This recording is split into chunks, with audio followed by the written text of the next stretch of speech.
Thank you so much for joining us, Joe Pytka. This is truly an honor and a pleasure to have you on ET Now on Brand Equity. My pleasure. I really want to start with, your perspective of where advertising is on the global stage. We've spoken to so many people, and it's all really digital speak, really. Nobody's really talking about the craft anymore. Nobody's talking about good storytelling, although that is the lingo. It's really about the platform. What's your sense, being one of the greatest filmmakers living today, of what's really happening in the world of advertising? One of my problems with advertising now is the globalization, that because of the ease of communication and research, things are being the same. I love wine. I collect wine. And one of the issues with wine now is that wine is becoming globalized. They're making wine all over the world that tastes the same. Right. To satisfy a global taste. But now advertisers try to target their advertising for global reach. I've worked on the IBM campaign for a very long time as a global family, and when we did commercials, we made sure that they could be adapted for different markets. Right. And I'm not sure that's the right way to go. Right. It compromised our casting. We'd have to say, will this character play in Europe? Will this character play in China? Stuff like that. And I thought it might have been better for them to do a specific commercial for each place. Right. Instead of globalizing everything. Joe, you're also looked at as a man who's extremely arrogant, who has extreme pride in what you do, and knows his craft better than anybody else, and you make no qualms about it. However, increasingly, advertising professionals today seem to be very subservient to the client and don't seem to, claim any authority over their space or their domain, which is advertising. Right. Do you think this is an extremely dangerous trend? You said I was arrogant. I don't know what arrogant means. Getting back to your point, I find it difficult for younger creatives or new creatives to do good work for clients that demand to do bad work. Because if a client demands bad work, he's going to get bad work. And the problem now, agencies have gotten to be big corporations. Sure. I lament the fact that agencies used to be entrepreneurial, and you could do what you want. You didn't have to answer to anybody but yourself. Now you have to answer to holding companies, investors, stockholders, things like that. Too many people to answer to. Right.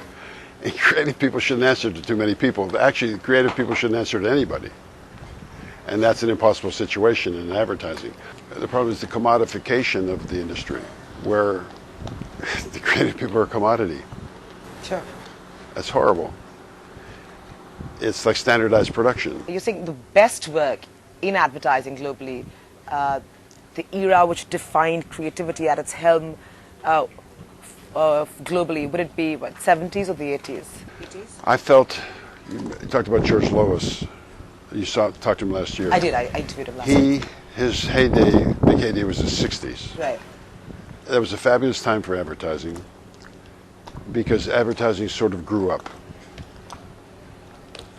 But the same thing happened to advertising in the 60s that happened to films in the 70s. Films in the 70s were fabulous until the end of the 70s when Michael Cimino did the movie called Heaven's Gate. It cost too much money and actually destroyed a studio. Sure. And it also cast a pall on the creative process out of control. Now, Michael and I were friends for a while. I haven't seen him for quite a while, but we were friendly for a while, and he was a brilliant, brilliant filmmaker. And for some reason, that project got out of control. Nobody knows why. We never talked about it. But that hurt the creative part of the film. And my position is that there have not been very many good films made since that period of time. But the same thing happened in advertising when there was a huge influx of tremendously creative people in advertising, including George Lois in the 60s. I think that there was an excess in budgets and things, and something happened to companies to pull back from that. And the 70s were horrendous. Now, the 70s is where I started in commercials. And I had a hard time doing good work. But I was making a transition from documentaries to commercials. Okay. And I did most commercials mostly to make a living.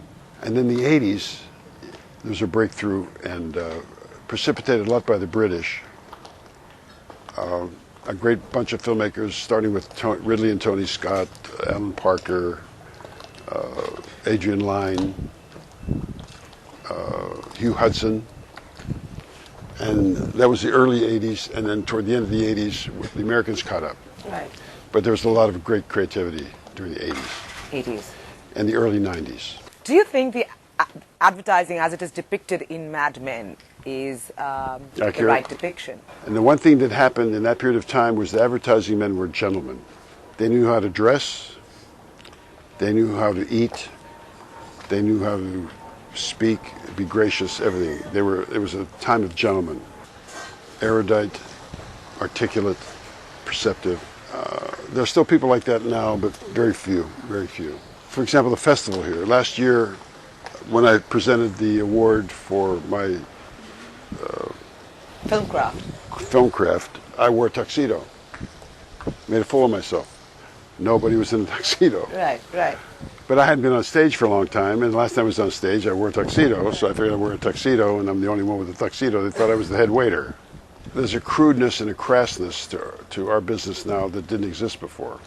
But the whole notion of power in advertising has changed.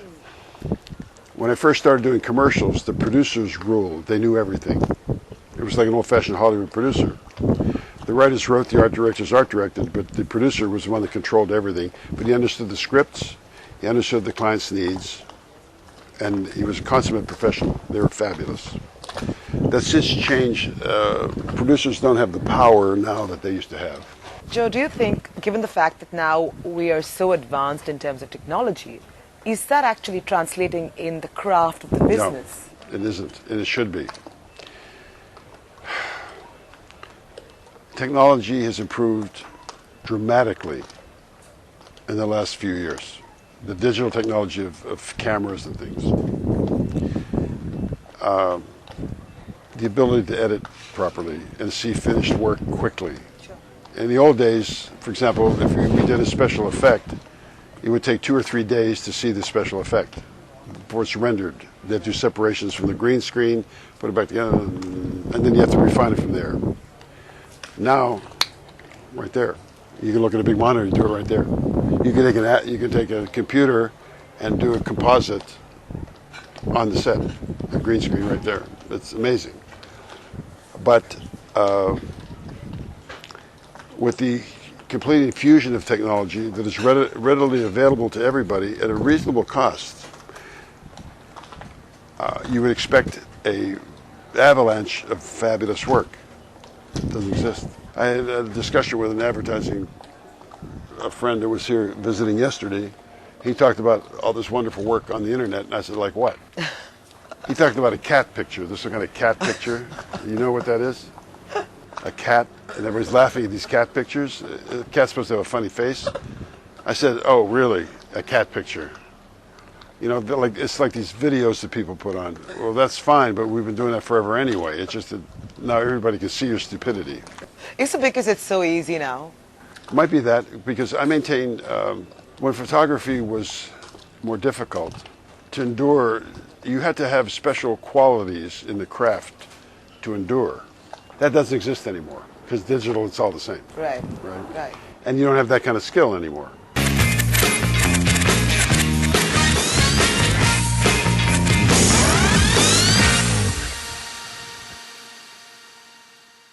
I'd really like to talk to you about Space Jam and how that came about, and how you managed to make so much money. Takes hours. This is a very interesting story for many, many, many, many reasons.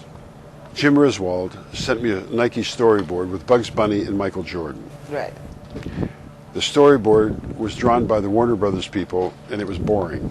And I called him and I said, you don't need me for this. It's like a nothing thing. It's Michael against a green screen, and it's all Warner Brothers stuff. He said, that's why I want you to do it. I want it to be more than that. I said, what do you mean? He says, I don't like the way Warner Brothers is doing Bugs Bunny.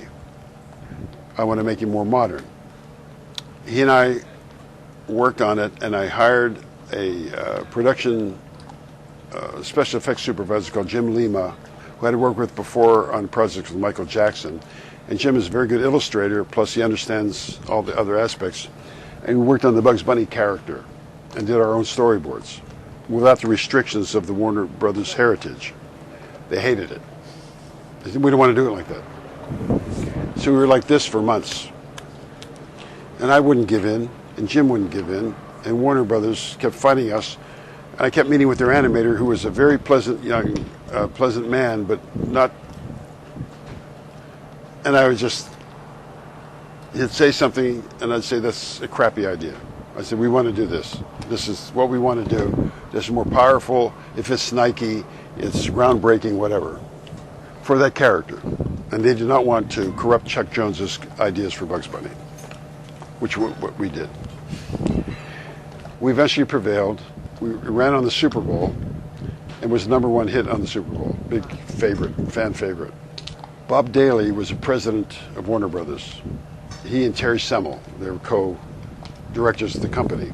And Bob loved Michael Jordan. He saw the commercial and saw some potential in reviving the Looney Tunes characters. Now everybody now takes credit for the idea for the movie, including Michael's people, his agent, and people like that. But we don't know what the true story is, but that would be good in the book. I think the idea of making a movie is the dumbest thing I've ever heard in my life. That's good luck. When I hear about it, because people say, are you involved? No, I'm not involved. Not only am I not involved, I think it's a really stupid idea. Years go by, several years go by, and my agent calls me saying, do you want to do a movie called Space Jam? I mean, a movie about Space Jam was the title at the time. I said, what do you mean? I thought Ivan Reitman was doing it. No, they want you, Michael wants you to direct it. I walk into the production, the animation production, and what they've done over a 2-year period of time is nothing. They didn't do what we had done with Bugs. They went back to the original Bugs idea, right, without understanding what we had done with the commercials. We fired the first head animator. We had no head of animation, and I met with the animators myself, with the guy that worked on the original, Jim Lima, the guy that worked on the original characterizations of Bugs. They hated us because we were outsiders. But I patronized them and had Jim do the rough storyboard, and I handed them to render, which is beyond insulting. And when they showed me the work the next day, I went like this. Start again.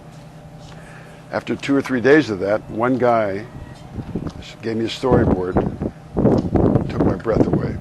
I said, this is brilliant. And I put it up on the board. It was the first frame. The next day, another guy gave me stuff equally as good. It was like a competition. Wow. You know, and I put that one up. By the end of the week, everybody was doing this fabulous, fabulous work. We had trouble casting because who wants to work on a movie with a basketball player and an animated character? Michael actually had to twist Bill Murray's arm to be in the movie. Bill Murray was in the script from the beginning, and I didn't discover until late in the process that Bill Murray hadn't been contracted. Really?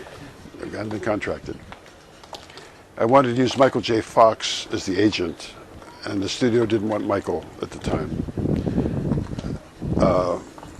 And then Michael, thank God, because Michael then got a hit television series, which was certainly better than doing this movie. It could have done a little bit better as a film. I talked to one of the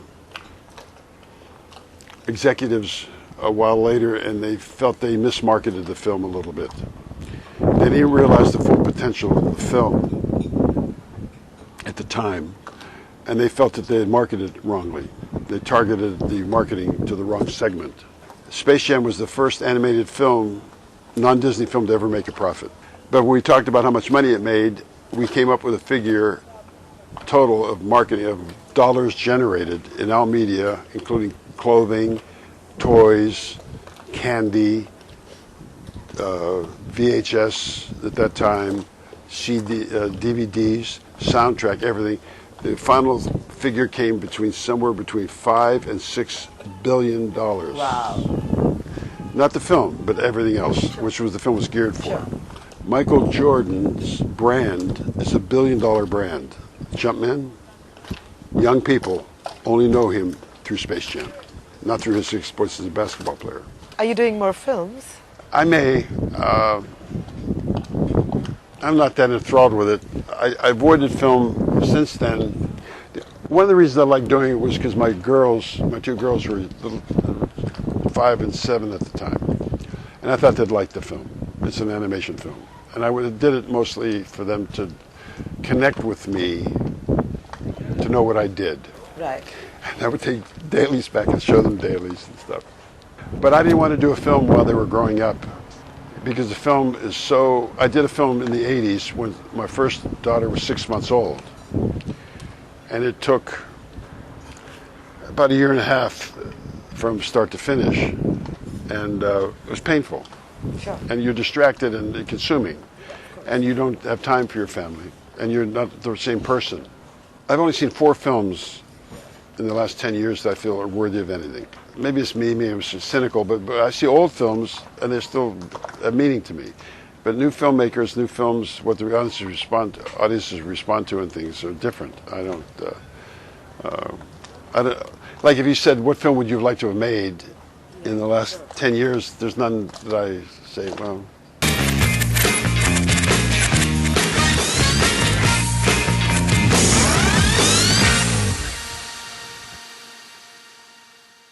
You know, this whole digital speak, everybody's obsessed with it.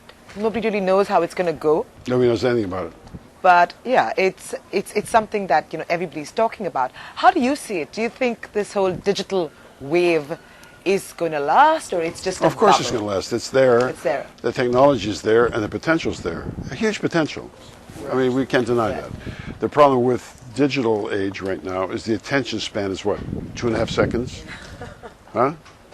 You go click, click, click, click. The medium itself, because it's on a computer or an iPhone, doesn't lend itself to really beautiful work, right? A long time ago, you go to the cinema to see a movie like Lawrence of Arabia on a big screen with incredible sound, in a beautiful theater, comfortable seat, with an attentive audience, right? It was an event.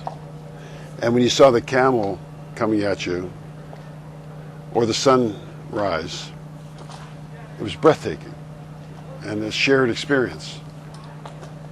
If you look at that on a computer, it's nothing. You can't even see it. It's a little dot coming. So your thinking isn't as big, right? It changes the way you see things. It's broad strokes, nuance is gone. The sound design is gone. Subtleties of music are gone. Sometimes you can't even hear the soundtracks. So the creative possibilities are huge, but there are also huge restrictions in the way you think. Do you think the audience has become a lot less sophisticated in their tastes as we go forward? Fewer people go to movies now. And movies now are these big blockbuster stupid things with special effects. Godzilla. You know, I've already worked with Michael Jordan, so that's my monster of my life. You know, he's my Godzilla. So I couldn't do a movie like that. I love watching the Transformers movies because of the technology. They're so beautifully done. You don't even care about the story. You look at the visual energy in Michael Bay's work. It's beautiful. Aside from that, I'm not so happy about what film is doing now. Joe Pytka, if you had to say something to the advertising community who's hearing you in terms of upping the game and, you know, getting some of that mojo back and, you know, getting the power back in advertising, what would you say? Wow. The thing that advertisers have to remember is that when they put a message out there, they're taking up people's time, and all they should take into consideration is to make the time they take of all these people make it worthwhile. Sure. That's about it. Lovely meeting you, Joe Pytka. Truly a pleasure. My pleasure. Thanks.